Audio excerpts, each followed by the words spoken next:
group. It's going to be really interesting to see if Isono is going to change up his play style, because I mean he's a completely different opponent. So I mean we'll just have to see. Did we get the vetoes, by the way? No, doesn't seem like it. They didn't actually show the vetoes on stream. But our first map here will be oh god, Lilac Crests. My brain just farted hard there. And in the top left-hand corner, playing for Team Invictus Gaming, we have our red Zerg, Iasunu. Nice. So ZVP, 4-player map, and we are back in the driving seat, my friends. So right off of the bat, PtitDrogo is going to drop that pylon on the low ground together with the gateway. Oh, this is so PtitDrogo style. Like that, he does this on like so many maps where he just goes and plants it right in the natural instead to make sure that he gets that wall off going a little quicker. And I mean, I think that's for good and bad, because I mean, if he were up against a 14-14, for instance, it would be very tough. But PtitDrogo showing some respect here already in this best out of 3, going, you know what? I don't think you're going to be pulling anything super early. At least not now for game 1. Yeah, and I think it makes sense. Like Iasunu has shown us, he'll go for roaches on a map like Orena, but obviously the rush distance is essentially non-existent on that map. He likes to go for a little more tech, a little more things that give him control when he goes for those all-ins. You know, the roaches give you a little more control, the drops give you control. Iasunu doesn't like to just flip a coin. He likes aggression, but aggression where he's solidly in the driver's seat.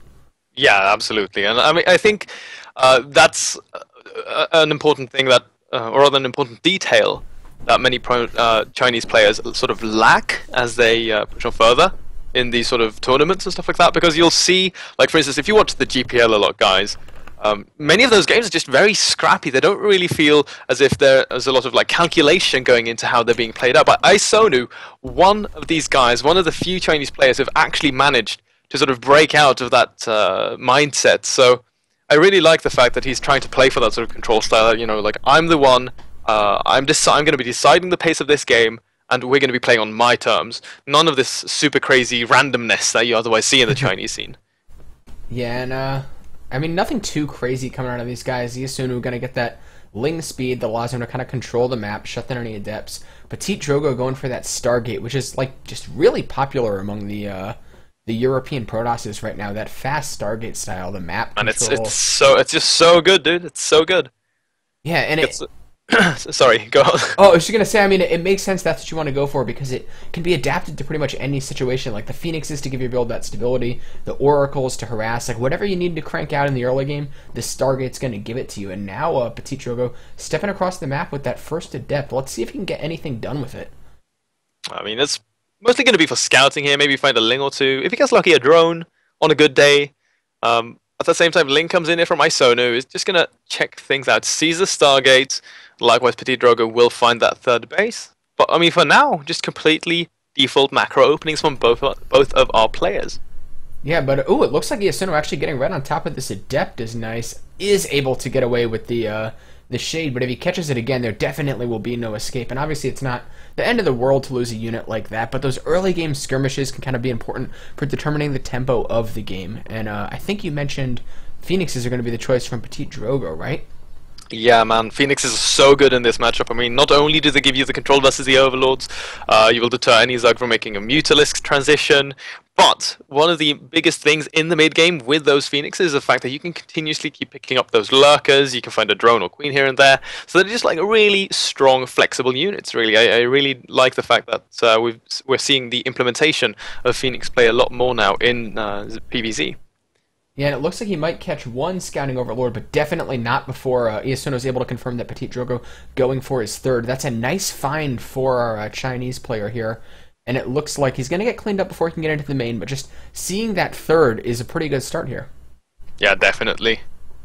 Well, I mean, just now, we are going to have things slow down a little bit. There's not going to be anything super crazy, and for a first game like this, I like it. You know, there's a lot of respect between these two players being shown right now for map number 1, as Lair's going to be starting here, or finishing up here for Iasunu as he starts that 4th base. He's not taken any crazy number of gas, so we're not going to be seeing any super fast teching just yet. It's going to be a Hydralisk then, so he will eventually probably go into Lurkers, but I mean, then again, many of these Chinese Zergs have just completely skipped out on that and instead just played straight up Roach Hydra styles. Yeah, but I think it makes sense, right? Because IA is one of those guys that can just go toe-to-toe with anyone in a big macro game. I would call him the only Chinese player I would say that about right now. Yeah, well, I mean, we share that sentiment, definitely. So okay, maybe Shigwa to a certain extent, but it really, really comes down to his form of the day. Shigwa is an extremely, consistently very inconsistent in his performance, depending on yeah, like I said, his form of the day. That's a very, very important deciding factor for how he does, especially when he's going to be playing on such a big stage. yeah, absolutely. And these Phoenixes continuing to dart around. Talking about the big stage, like you mentioned. Oh god, actually, there's a huge amount of damage being done. 10 drones have fallen as PtitDrogo really showcases great Phoenix control. IA has 4 bases, so he can re-drone really quickly, but that's still a big blow to his economy. Yeah, it really hurts, man. You never want to be giving up free workers like that. That being said, right now, both players just teching very heavily. Double Robo have been finishing up here right now for PtitDrogo, so he's going to go straight into that Immortal production. Probably not going to be seeing disruptors. Just feel he's not PtitDrogo is not that much of a disruptor player. He really likes his Colossus though, but don't think. I mean, we'll have to see if it decides to add that in. But otherwise, you generally just see pure Immortals churned out of those Robos, Archons together with Zealots. Yeah, these Queens taking up a defensive position by the Spore Crawler is going to shoo the Phoenix away. Iasono's looking like he's starting to get a better handle on it, but this Hydra count is still pretty low. No, he's going to start shaving the Phoenix off, and now that it's just 5 Phoenix, Iasono's Hydra count can test that no problem. He can stand under it. The lifts won't matter as much now, and we're going to move into the next phase of the game where Iasono's army starts to become the scary one. Yeah, I mean, the sort of, what should we say, the pendulum swings, and it's on in the early stages, it's in the Protoss side. It's on the Protoss side of the clock, and then as we come past the early stages of the mid game, it sort of switches sides over to the Zerg. Stream being a bit of a bother right now, but nonetheless, looking at the production tab, we can see that Lurker then started here for Isonu. +1 is going to be finishing up here shortly, as PtitDrogo is just getting all of his infrastructure going here. 5 additional gateways, getting that +2 and charge. So again, both of these players just gearing up for that confrontation that is inevitably going to come here in the mid game. Yeah, and it looks like stream back, awesome. These Hydras getting right underneath these Phoenixes, but PtitDrogo's on top of his game. He's not going to lose units for free. He's not that kind of player, especially units like a Phoenix where it's so easy to just kind of pull him back as long as you're paying attention. Iasono's creep spread is starting to take over the middle of the map. Laralac Crest is a funny map, like just in the way it's shaped. You get these weird creep highways instead of the big clean creep spread. Yeah, I think it's kind of been a little lackluster for my zone. I mean, he had a decent number of creep spreading queens, but I don't think he was using them enough. PtitDrogo is going to swing in again, find himself a couple of drones here and there. I mean, he's been doing a great job just shaving off some of the economy of his opponent every now and then, and doesn't even end up losing a Phoenix for it, as they will get away. But right now, War Prism to the north here, Joe.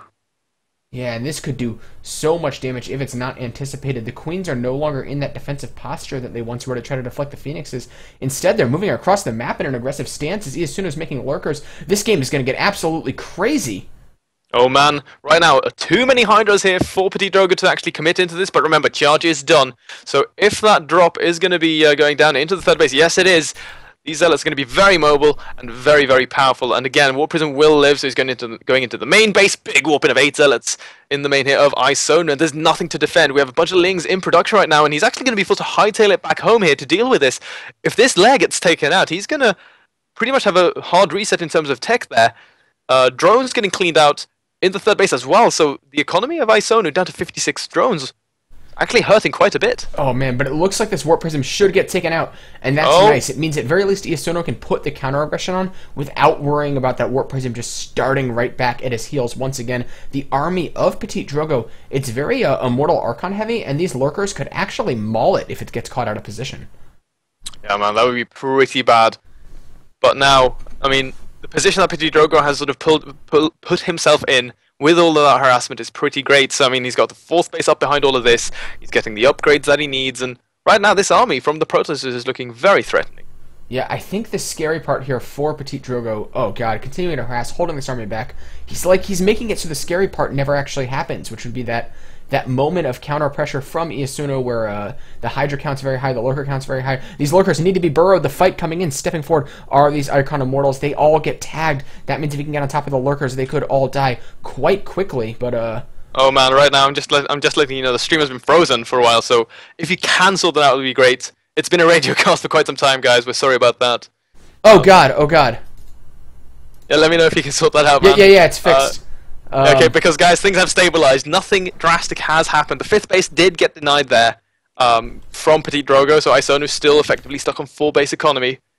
But right now, they're just posturing their armies, and PtitDrogo is going to break down the rocks here towards the 3rd base of Isonu, who's getting into position with a lot of these lurkers, but they are still tagged up with that revelation. As Zealots making a run by into the 4th base, going to start hitting these drones. A lot of Hydras are in position to deal with this, as Joe, of course, dealing with the stream issues. Isonu has to deal with those Zealots. Yeah, and man, this Archon Immortal army is just very scary, very tech-heavy. And another Warp Prism coming in from the side here. I like this. PtitDrogo, I really like this. The minute Iasuno steps out to try to put some pressure on him, PtitDrogo is just going to warp in a big round of Zealots. But, ooh, nice Hydra positioning. Iasuno anticipating it, not going to let this happen again. He's going to get this, dude. He's going to get the Warp Prism. It goes down. Yeah. That's actually a really big pickup, because when you have a Warp Prism out as Protoss versus this sort of style, even though the Hydralisk is rather nimble on creep, it's still fairly immobile because you don't want to fight without those lurkers. And the Warp Prism is a great way to counteract that, but he's continuously been dealing with it. So, I mean, this is going to force PtitDrogo again to go for the straight-up engage. Yeah, and okay, he's going to pick up these Hydralisks, or rather the Lurkers. That's a big deal, denying that splash damage of Iasonu, who's going to lose pretty much all those units absolutely free. That's a very nice start here for PtitDrogo, but Iasunu's army in a head-on engagement is still very scary. And, ooh, Lucas behind this, he's adding a Spire. And the Spire, like that meta switch in a situation like this, if all the Archons get cleaned up, could be really, really unexpected. Yeah, but you have to consider that there are still Phoenix flying around here, so air control is still effectively in the hands of PtitDrogo. Now these Archons getting some decent damage going there. Again, another tag on the Lurkers and Hydralisks. And they're just dancing around it, the dance of death around this Xel'Naga tower. But this is actually a really nice move here from Isonu. He is going to go for the counterattack. Will most likely get this cancel on the 5th base from PtitDrogo. And yes, sir, he will. Behind this, Hive started and getting that +1 in his first lair, because apparently he has 2. Yeah, man, one of the cool things about a player like Iasuno is he started out as a very aggressive guy, and that means he's always going to be on point with these Ling run-bys. Look how much damage this little swell of Lings is doing. Yeah, man, I'm really liking it. Like, playing just counter attack heavy styles proved to be so effective versus Protoss. So, you know, finally Isonu realizing that, starting to send these Lings across the map. But again, a small skirmish going down there around the 5th base of Isonu is going to clean up an Immortal or 2, gets his army tagged in return. And that's something that I think is really important in this matchup at this stage of the game, is vision and control of the map. Because it all comes down to it, like, whoever can get the drop on the other guy, that's usually the player who's going to be winning the game, or the next engagement at least. Yeah, and now these Phoenix is starting to pick up a few Hydras. They're going to get them absolutely for free. Maybe a bit of a weird misrally there. Just sending 3 Hydras into the 4th of his opponent is kind of an unusual decision by Iasuno. He's once again setting up a Ling run by, but these units are all tagged, which means PtitDrogo should have so much warning that this is coming, but it still might get the cancel once again. Yeah, this is really nice. If you notice, they peeled off a handful of Zerglings into the 3rd base. Yet again there with PtitDrogo. He's hitting the 4th again with these Hydralisks and a couple of Zerglings. There's a pylon overcharge and a handful of cannons, so not going to be able to do any real damage. But I mean, I really like this showcase of initiative from Isonu, because it's continuously just sending units across the map. Both of these players have got massive amounts of resources to work with, so sending these little trades to go down, really liking this from Isonu. But this engagement in the middle, have to be very careful about it, as the Lings ravage the natural of our Protoss. Yeah, and now PtitDrogo going to be stepping up here. The Lurkers get the burrow. It looks like a lot of damage going down on top of these Archon's Tempest, firing away. The Viper count is rising. He's going to try to have to pull him in on top of it. But so many probes are continuing to fall. Iasuno great with a counter-aggression, but PtitDrogo putting on his own, taking down the southernmost base of Iasuno. And this game is absolutely wild. Yeah, man. 15 minutes in already. And right now, the economy is still fairly strong for both of our players. They have a lot of money to work with, but that's going to be running dry very shortly, you know, as these trades continuously go down. Now, we do finally have a bunch of Vipers out on the map. They are going to be consuming that health off of the hatchery to get that energy for perhaps abducting. I don't think we're going to be seeing any parasitic bomb because there's just not really enough air power here for the Protoss for that to become worth it in terms of energy cost. But again, just continuously sending lings across the map here. This is really nice. I think we're going to see a Broodlord switch. Oh yeah, seven corruptors in production right now, and guys. The Greater Spire is already finished. This could be so dangerous for PtitDrogo, especially if he's not able to anticipate it. I think he has 1 or 2 Tempests out, but if the Corruptor count stays high enough to shut that down, he can just kind of fling Broodlings at that army all day, zone out the Tempest with the Corruptors, and look at what a good job Iasono's doing of trading out supplies slowly. He's never leaving himself vulnerable to like oh, I bled out my whole army at once. He's just doing these counterattacks that are getting damage and trading out supply he no longer wants to have. This is really well played by our Zerg player. Yeah, no Brutal just yet, Joe, but he's flying around with the Vipers and Corruptors in a pack here, covered by a couple of Hydralisks. More Tempests in production right now here for PtitDrogo. Yeah, things really slowing down right now here, Joe. Yeah, both these players are just kind of probing each other out. This is a very slow kind of dance they're doing now. And these Corruptors, if they can get on top of the Tempest, that leaves PtitDrogo in a bit of a vulnerable position. He's looking for an angle of engagement now, though. Does PtitDrogo think this is his moment? The Lurkers need to get burrowed. He's going to get right on top of all of these Hydras. This is a lot of supply that could go down for free. As PtitDrogo steps forward with all of this, it looks like that base will die. But he gets the Tempest, man. Picks up 1. Gets second one actually coming in there fresh off the assembly line, not even that paint having a chance to dry there.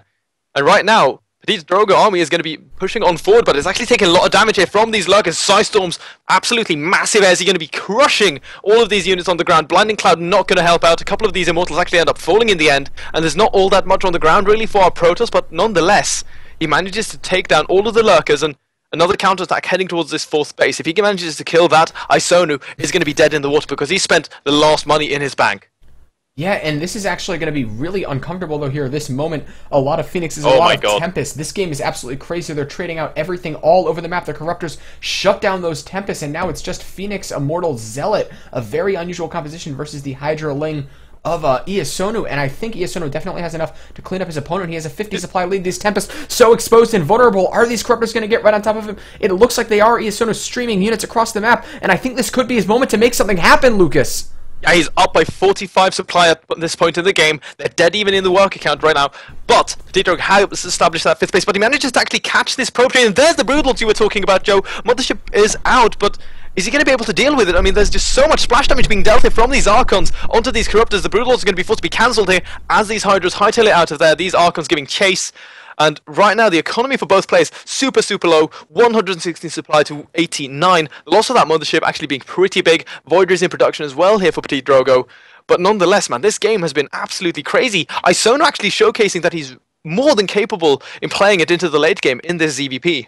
Yeah, and just a reminder, everyone, this is just game 1 of our best of 3 series here. This Archon Tempest army, it's so small, but it's so tech-heavy and powerful. Iasono, none of his units can contest it. He has the mobility, though. He can be everywhere at once. Look what he's doing. He has a couple Hydras just here and there pinging away at units as PtitDrogo starts to add on Void Arrays. These armies are getting so damn scrappy.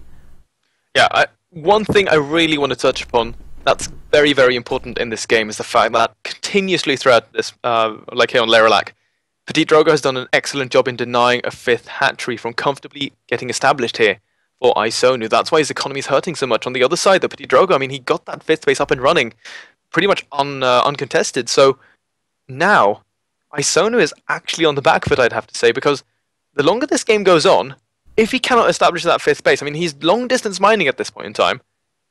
I mean, we're already seeing that supply even up here for PtitDrogo. Yeah, but Lucas, if he can get that base mining for just a few moments, he could be in a very good position. There's a lot of gas in the bank here for IA. If he can get the minerals to kind of unlock that, he can explode with a huge tech-heavy army, but it's going to be very difficult for him to get that as PtitDrogo continues maneuvering around on the map with this Sky Toss Archon composition. This isn't the kind of thing you normally see here in a Legacy of the Void, but PtitDrogo feels it is the best way to engage what Iasuno is continuing to try to throw at him. I mean, regardless of how things are going to be now for the short term, it's going to be a very tough fight for both players. These Broodlords going to be the #1 threat, of course, to deal with. Might find the Oracle, but gets tagged there. And that's really important because now there's lots of harassment potentially. These Hydras are actually very clumped up. But there's the Broodlord reveal. And now all of a sudden, PtitDrogo is going to be feeling the pressure. These Tempests are going to be absolutely key. Manages to yank one, is going to take that out. Zoning Storms, that's actually so many Psy Storms available here for PtitDrogo as Isona very slow to commit. Yeah, but it looks like this is going to be his moment. The storms go down on the Corruptor Broodlord army. Everything is starting to melt under the firepower of this Protoss as the Hydralisks move in, but it's such a tight choke. The Sky Storm's doing devastating damage to this army as units continue to fall for Iasono. PtitDrogo looks like he may have done it. Both players dropping in supply, but Iasono GG is called, and PtitDrogo takes the first map. Oh man, look at him there. That was absolutely a nerve-wracking game. Game number one, they're going to the French Protoss. A beautiful display from both of our guys here, really, in this series. Man, that was just nail-bitingly close. So back and forth. Could have gone in absolutely any direction, I have to say. Yeah, and like you mentioned, that was the first game in the series. I feel like we just watched like 3 games. That was incredible. Yeah, dude, that was sick. I mean, now winning this very first game, of course, that's going to be great here for PtitDrogo psychologically. But I mean, the fact that it got so close, it might actually, backfire and go the other way around. Whereas he's in the position of, he's like, okay, so that was way too close, a lot closer than I thought it was going to be initially. So maybe this is going to make him a little uncomfortable. Who knows? Hey, Lucas. Yeah, what's up, man? Want to have a TriCast with Alex? We could do a TriCast, man. We can absolutely do it. Let's throw Alex in. Guys, you're going to have the WCS Shanghai casting team plus me here. I'm going to bring Alex in just a second. But we can't do triple cams. No, we cannot do triple cams. Which is a bit of a shame. But, there were a couple of miss moves that I have to say that I think were fairly decisive. Like, for instance, Isonu walked over those Archons when he was going to kill that mothership, and he lost a lot of Corruptors for free. I think he lost between like 5 and 6 Corruptors there, which is a pretty significant number when you're on such a low economy. So I think that's important to bear in mind coming into this, or rather, yeah, coming into the later stages of that of that first map. Yeah, but it looks like we've spawned into our second map here, and in the top left-hand corner, we have our blue Protoss playing for Team My Insanity. It is PtitDrogo. Yes, sir, and his opponent down here from Invictus Gaming, it is Isonu. And I don't know, man, but I want to if I could say anything, I think that was probably the best performance I've seen out of Isonu outside any of the GPL, like any of the Chinese-only tournaments against an international competitor. Beautiful display of late-game EVP. Yeah, and I do believe Zoeg is here with us now. Are you, buddy? Oh, maybe he's muted. Yeah, maybe he's muted. I'm not sure, guys. But either way, it looks like nothing too crazy. Oh, this is Pre-on Terraces. I assume it was a guy. How do you say that? Because I say Pre-on Terraces. I say Pre-on. Lucas is right. It's Pre-on. Oh, right? and there is Zoeg. Welcome, Alex. Well, thank you very much.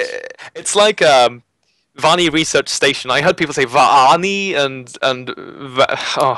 Vanai, but it was 2 A's. I pronounce that as Vani Research Station.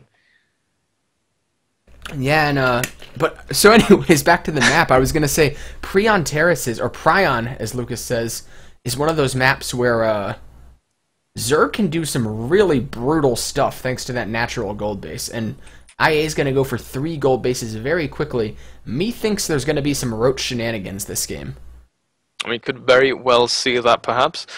One thing I want to point out, by the way, is on this map, this is like the perfect Chinese Protoss map, because that's when you want to be going for these big gateway plays, a lot of mineral-heavy sort of armies. But this is PtitDrogo we're talking about. Again, you can see the stylistic wall of hay on the low ground ramp. And we're probably just going to see him go into that Stargate again and, again, comfortably move his way here into the macro. Yeah, and, the stream has frozen. Let me see if I can go ahead and reset that, if you guys can give us some sweet, sweet radio casting during the downtime. Oh man, it's frozen for me too, though. Okay, well then I'm going to go and pull up the original Chinese stream while we wait for this to reset. Let's take a Oh, look here. are you guys casting from the stream? Oh. Yeah, man, we're restreaming Right. this. I just realized because I was like, oh, I can't say anything because you guys are going to be in-game and stuff. I even left the server. Okay, but anyways, guys, it looks like I've got the Chinese stream back open, and it seems to be working okay for the moment. We can go back to the Polish stream if there's problems here, but nothing too crazy happening. I assume adding on that third base, PtitDrogo going for the Phoenixes that he liked. They did very well for him in the last game. I think IA will probably be better prepared. Yeah, this time around, though. I mean, but take into consideration here that he's actually going to be going into that Roach Warren, like you said. So, I mean, going to be completely different composition here. Depending on how many Phoenix we see out of PtitDrogo, I really hope that Isono is going to be reacting correctly, though, and getting 2 Spore Crawlers per base, because he only had 1 there in map number 1, and this is actually something that Alex and I continuously keep getting really annoyed with, is the fact that so many players just ignore the fact that you have so many Phoenix in the skies, and they stay on that single Spore Crawler and end up losing like 10, 15, 20 drones when they don't really need to. You just need to go 2 spores per base. It's really simple. It's actually something, just as you say, Luke, is something I think a lot of Zergs need to adapt to, because the main thing when you get this amount of Phoenix early game is that you want to deal some serious damage, like you're delaying your opponent, you want to get to, the Overlord, and the big 2 targets really you're going to look for are the Queens and Drones, of course, and the Overlord. So, managing to get those Spore in time is one of the major goals of the Zerg in this defensive posture, I guess. Yeah, absolutely. But now these Phoenixes looking for the damage here. The defensive posture is not quite set up as these drones start getting picked up. The Queen chipping away at some of these. 2 drones have fallen already, and this Queen is going to get taken up before the Spore Crawler is in a defensive position. Isono once again showing weakness to this Phoenix play. He's adding on Burrow, though, and that's a really cool play. Yeah, actually, I didn't even notice that for a second, but he did go for a rather quick lair. So he could go into that glider reconstitution. His lair finished up at around 4 minutes, Joe. So starting that level off of like barely anything really to work with means that he wanted to go very tech heavy, and it is going to lend itself here into that burrow together with Glial reconstitution, and perhaps we'll even see him go into tunneling claws. I would really love to see that out of Isono. So does PtitDrogo have a full wall off here? I saw a Ling trying to get in. And, no, it's not a full wall off. He's got a Zealot holding. Okay. I couldn't see the Zealot on Prion Terraces blends in. It's the one time where gold armor is actually camouflage. He melts with the tiles. I like this, by the way, from Isono. He's going to try to push out, and we don't see too many Phoenix, and this is before the first Immortal comes out to defend. So the third base might not actually be a possibility here for PtitDrogo right now. Yeah, and it looks like this push at very least should deny the third, like you said here, Alex. But Iasuno are going to be stepping up this ramp, throwing some damage down right away. He's pulling back. The wall is open, but instead he's going to choose to put the damage on this pylon. Roach is trickling through. He's being forced to fight in a choke. Very uncomfortable here for Iasuno. A force field comes down, blocking out some of the reinforcements. The Phoenixes swoop in from behind and start picking units off. This has been brilliantly handled here by PtitDrogo. Very nice burrow marker though from Iasuno for a while there, but as you say, PtitDrogo just doing this exactly how he's supposed to. We see him now trying to run back these Phoenix, will control the meanwhile and try to pick up any roaches that, are on the way home again. During all this, he's trying to set up a hard list then, but just as Lucas and of course, it is very difficult to get up enough Hydras to deal with this amount of Phoenix at this stage in the game. Yeah, I mean, the Spore Crawlers will kind of buy him more defensive positions where lower Hydralisk counts can survive. He's actually positioned them between bases as well to cover drone transfers, Hydralisk grouping up, anything like that. But drones continuously being picked up, down to 4 drones on his natural gold base here, and he's really negating a lot of the runaway Zerg economy type damage that normally happens here in the middle of the game. So the question right now becomes also, is Iasuno going to try for this huge Hydra attack later, or will he just try to sit back and hope that Drogo can't all in him? These Phoenix already doing quite a bit of damage, so I don't think really Iasuno has the opportunity to go for any big attacks in the near future at least. Hey buddies, I had to go AFK there for a second, but doesn't seem as if anything's too crazy gone down. Did we have a cancel on the third base? Or is PtitDrogo's base just really late? No, just very delayed. The pressure at the front of Iasuno was able to just slow down everything so much. Picked a lot of stuff off with those Phoenixes, but now this Roach is going to be putting pressure on once again here, Lucas. And now all these Zealots coming in from the side. The Phoenix count is as high as the Roach count, but there's burrow units going into the main base here, and it looks like they're going to be trying to get some economic damage done. IA doing a brilliant job of splitting this up. He actually forces the recall back home. Roach is burrowing in the main base here, so he's going to start doing a considerable amount of damage. 8 probes already falling. Reburrows again. This is so smart, and he's even got a lone Roach there in the 3rd base. I love this from Iasuno. This is exactly what you need to do against PtitDrogo, because we see IA trying right now for the 4th base, for the Lurker Den. He's trying to go into this kind of late game-esque composition, which is just so strong against Protoss, but he needs to buy time, and this is exactly what he's doing right now. Yeah, and bear in mind as well, Alex, that he's forcing so many cannons out of his opponent. These are minerals that when you have such a late 3rd base, yeah, sure, it's going to be a gold, right? But they mine out quicker. Every additional set of minerals that PtitDrogo has to spend on static defense and stuff like that is really going to be annoying for him.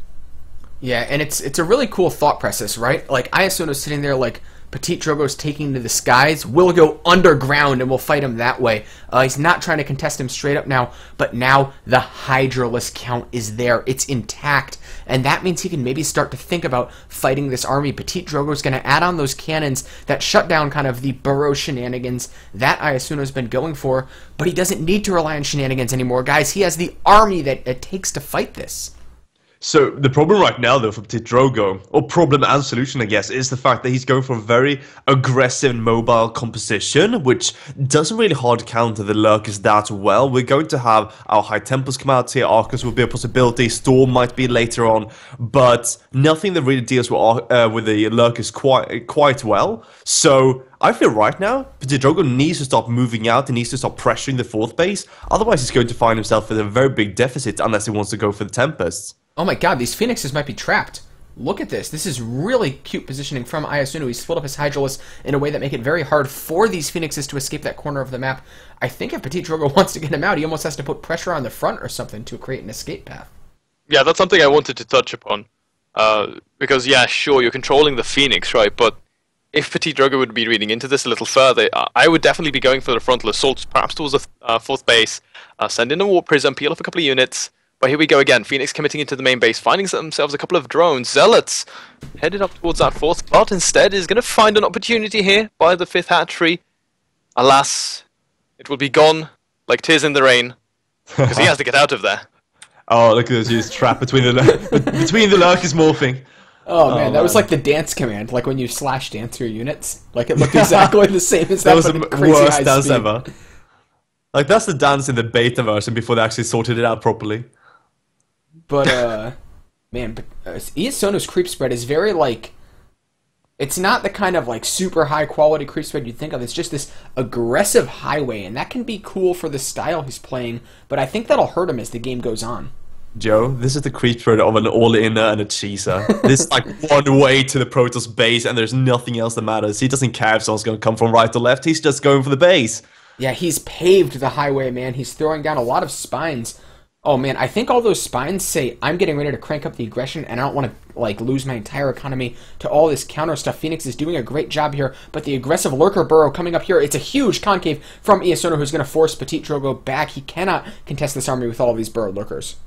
This is actually really nice from PtitDrogo as well, or rather from Iasuno. He's slowly leapfrogging forward here, and bear in mind he's controlling the space between the 4th and the 3rd base. But here we go, PtitDrogo is going to commit it. Psystorm's actually going to go down, dealing some significant damage, and these Immortals doing so much extra damage here from the back of the army, but he's going to be able to actually clean up everything here, and Iasuno dropping down to 120 supply, spending all of his money on additional Hydralisks, as a couple of Roaches got peeled off there, but don't really think it's going to matter at this point in time, because PtitDrogo, he maintained most of his Immortals, and they are going to be key for him to be staying in this game. Yeah. So the problem here was that he managed to get some great blanket storms, but you need a lot of Roaches to really tank for you. Now PtitDrogo, after cleaning everything up against IA, who just had way too many Hydras, can just counterattack so quickly.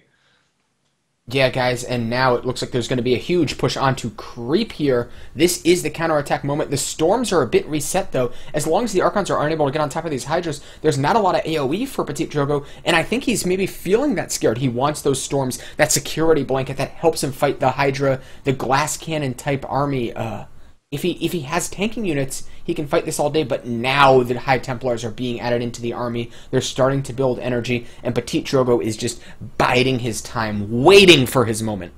I mean, do we have any lurkers right now for Isonu? Because, I mean, at this point, there we go. He's, just as I say, he decides to move 5 of them, but he's getting that hive. And then, I mean, from here, he's going to be able to get adrenal glands, start squeezing out vipers and stuff like that, which are really going to help a lot versus this sort of army. Because if you can blanket out those immortals, the ones that actually deal most of the damage, then, I mean, Isonu is going to be in a pretty good spot. But for now, he really has to make sure to try to deal with all of this harassment that's heading his way. Yeah, Lucas, this is, I think this is even more the harassment right now. Drogo is looking to just end this game, I feel. Oh, double time warp does go down. Not going to be too impactful here, I believe. Or perhaps the Lurkers at the very front. He's actually going to be able to catch 3 Lurkers morphing. That's a really significant pick-off here now. Psystorm's moving on forward. He's going to hit all of those Lurkers, and everything's just going to melt under the blankets over these storms. But many of the Lurkers at the back still remain, so for now, PtitDrogo is going to be forced to back off. The Zealots hitting that 5th hatchery as well did end up getting cleaned up, so now all of a sudden, he's still keeping himself in this game, but still, it's a very shaky hold here from Isonu.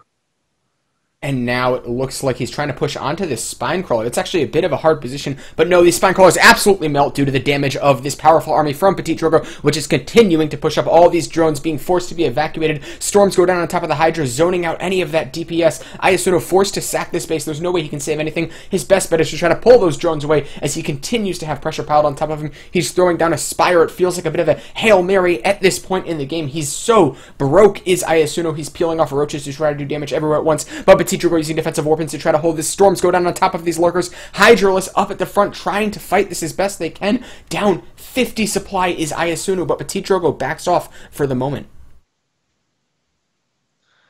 Indeed, and well, right now we do see Drogo just being in such a good position against his opponent. I mean, what can I do at this point? Like, he's getting a Spire, but like, what is the Spire going to do?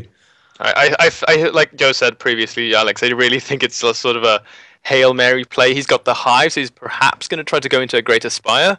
But I mean, he's taken so much economical damage, 35 drones to work with. He's going to be mined out in his 3rd base.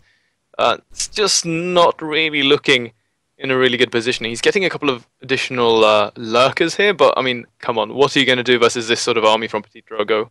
He's almost at 200 supply at this point.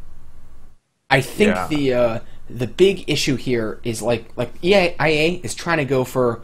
Do you remember like the Swarm Host Muta style?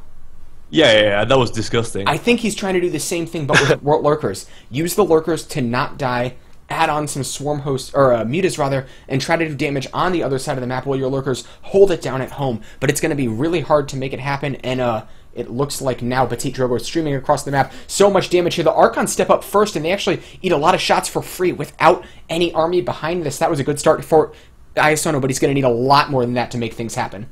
Very nice tag though. That tag with the Oracle was very important because now he knows exactly where these lurkers are going to be. He can maybe pick up 1 or 2 with the Phoenix, and of course he's going to have the Storms to blanket right away without having to guess anything.